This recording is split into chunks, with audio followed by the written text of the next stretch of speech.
A woman can completely reconstruct the entire narrative of a relationship in her mind.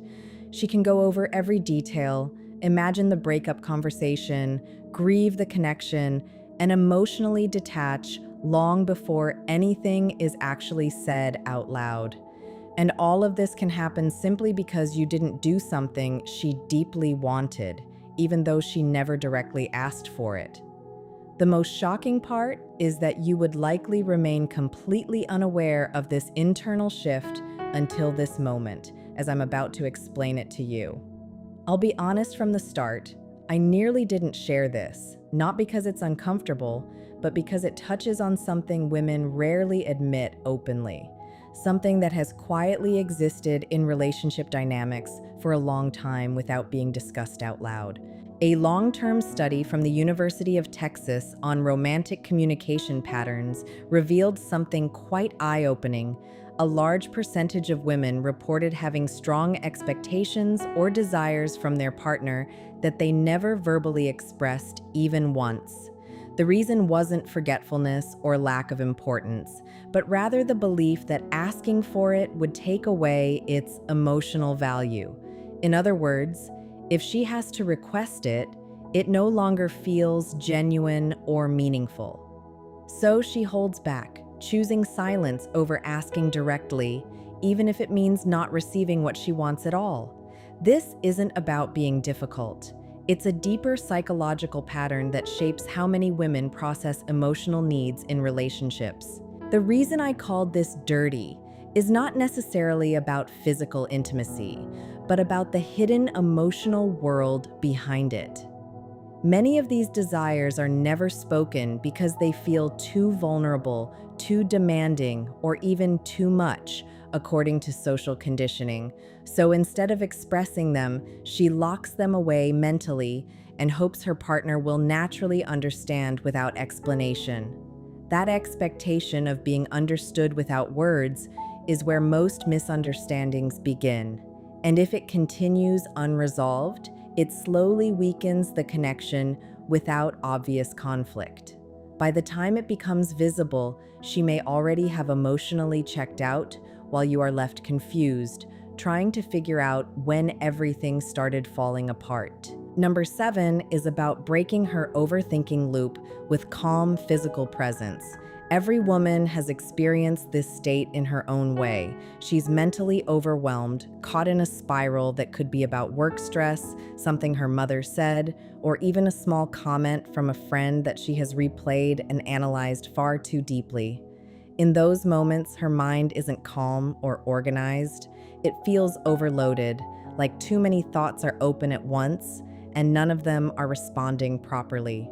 Most men trying to help immediately switch into problem-solving mode.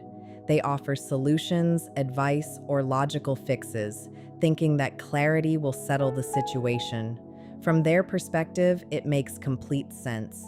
Identify the issue and resolve it. But emotionally, that's not what she's actually needing in that moment. What she often longs for, even if she never says it out loud, is something much simpler and more grounding. She wants you to quietly step closer without turning it into a conversation. Gently hold her face or pull her into your chest and let silence do the work. No instructions, no analysis, no explanations, just presence. A physical reminder that she isn't alone in what she's feeling. That kind of calm contact communicates stability in a way words often fail to achieve. It says, "I'm here, I'm steady, and you don't have to hold everything together right now." Research in neuroscience and touch psychology has shown that supportive physical contact can significantly lower stress hormones within minutes. But what science can't fully measure is the emotional reassurance it creates when it comes from someone trusted. She usually won't ask for this directly because needing comfort can feel like vulnerability she's not comfortable expressing. Many women are conditioned to appear independent and composed, even when they are overwhelmed internally. So instead of asking to be held, she keeps it inside, managing her emotions alone, while quietly feeling misunderstood. That's why recognizing the nonverbal signs matters. A distant stare, silence, restless scrolling, or a noticeable shift in body language often signals more than she says out loud. In those moments, the most powerful response isn't questions or solutions. It's simply closing the space between you and becoming the calm she can lean on without having to explain anything. Number 6 is about the impact of saying her name, especially in intimate moments. But not only there. There's something deeply powerful in how the brain reacts when it hears its own name spoken by someone it feels emotionally connected to. Neuroscience research, including findings published in Brain Research, shows that hearing your own name activates regions of the brain tied to identity and self-recognition. It's not just another word, it's one of the few sounds your mind instinctively treats as personal and uniquely yours. That's what makes it so emotionally charged when it's used with intention and emotional presence. Now extend that beyond just physical intimacy. It can be something as simple as a quiet moment in everyday life. When you're cooking together and he gently says your name before asking for something, it creates a sense of attention that feels more personal than routine communication. Or when you're walking slightly ahead and he calls your name just so you turn around and meet his eyes for a second, it becomes a small moment of connection that feels intentional rather than automatic. Even in conversations with others, when he refers to you by your actual name instead of generic terms, it signals recognition of you as a distinct person rather than just a role in his life. Many people naturally fall back on pet names like babe or baby, and while those can feel affectionate and familiar, they are also widely used and interchangeable. A name, on the other hand, belongs only to her. It carries identity, individuality, and emotional specificity. When it's used during moments of intensity, whether whispered in closeness, spoken during emotional tension, or simply said with focus, it lands differently because it feels directed, not automatic. It suggests that she is not just someone he loves, but someone he consciously sees in that exact moment. Most women won't explicitly ask for this because the effect only works when it feels natural, not rehearsed. The real power is in it feeling instinctive, as if her presence alone is enough to bring her name to the front of his mind without effort. Number 5 is about responding to other men's attention toward her with calm confidence rather than emotional reactivity. To be clear, she doesn't want drama, arguments, or public confrontations. That kind of behavior feels unstable, not attractive. But on the other hand, complete indifference can also send the wrong message. If another man is clearly showing interest and you act as if nothing is happening at all, she will notice that too. And what she interprets in that silence isn't necessarily security. It can feel like a lack of emotional investment or awareness of the situation. The balance lies in calm, grounded presence. You acknowledge what's happening without losing composure or creating tension. In that moment, it's not about aggression, it's about quiet authority. You might naturally move closer to her, subtly reinforcing your connection, or engage in a brief interaction that makes the dynamic clear without turning it into conflict.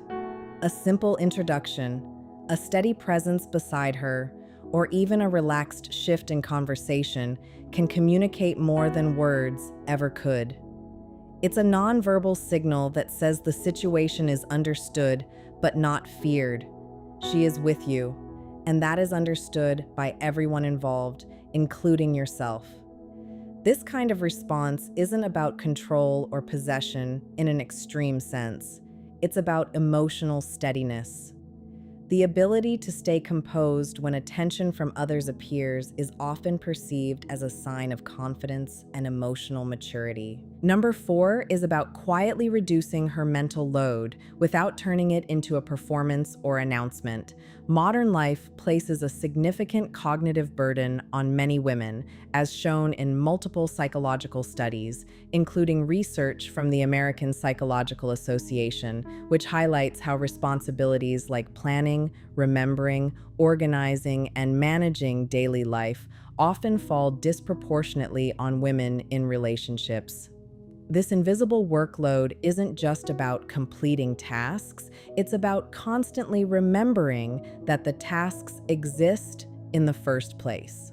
That ongoing mental effort creates exhaustion that isn't always visible from the outside. What makes a meaningful difference is when a partner notices something that needs to be done and handles it without being asked or reminded.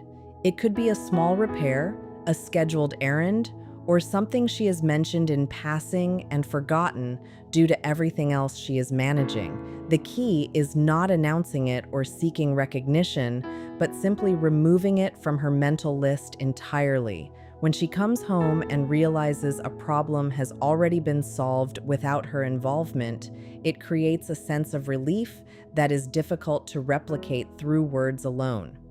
It isn't the size of the task that matters, but the fact that she didn't have to carry it in her mind anymore.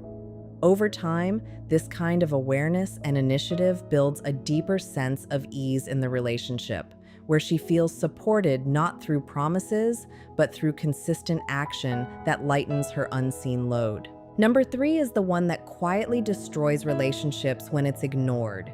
At its core, she wants to feel like you are still choosing her, even after you already have her.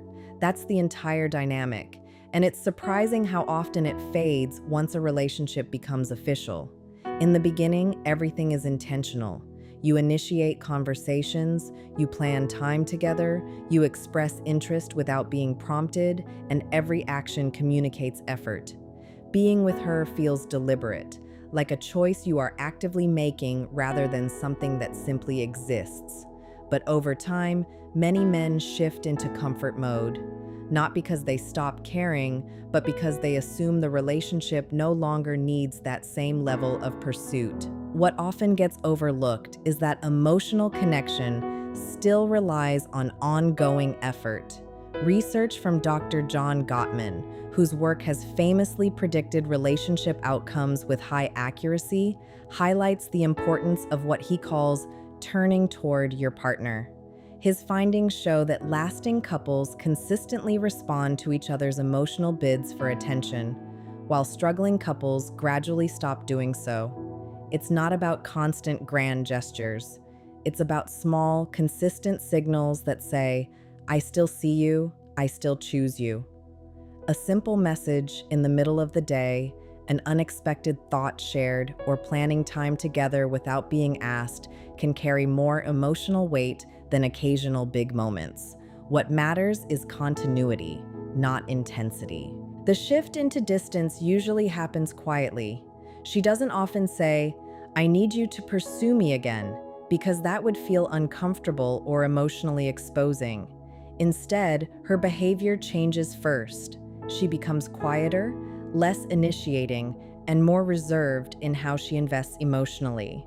It's not sudden, it's gradual reciprocity. By the time the distance is noticeable, it has already been building for a while on both sides. Rebuilding that connection later becomes harder because the emotional momentum has already slowed. Number 2 is about being openly and specifically expressive about your attraction to her. Many men assume that saying "you're beautiful" is enough, and while it is appreciated, it often lands as general and expected. It doesn't stand out because it is something she has likely heard many times before. What creates a deeper emotional impact is specificity, attention to details that feel personal and unique to her. It's not just about appearance in a broad sense, but about the small, distinct things that make her who she is in your eyes. When attraction is expressed in a more detailed and personal way, it becomes more memorable. It shifts from a standard compliment into something that feels observed and felt in real time. It communicates that your attention isn't passive, but focused. That kind of expression often resonates more deeply because it feels unfiltered and genuine rather than rehearsed. It reflects a level of presence where you are noticing her in a way that feels intentional, not automatic. She rarely asks for this kind of verbal expression because desire cannot be forced into requests. It only feels real when it comes naturally.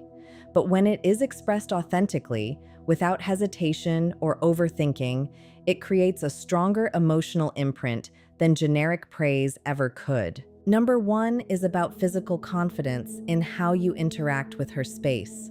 This isn't about force or control, but about calm, natural guidance. In many everyday moments, small physical cues can communicate connection and direction without words. It could be gently guiding her hand as you walk, placing a steady hand on her back as you move through a crowd together, or subtly positioning her so she feels oriented with you in shared space.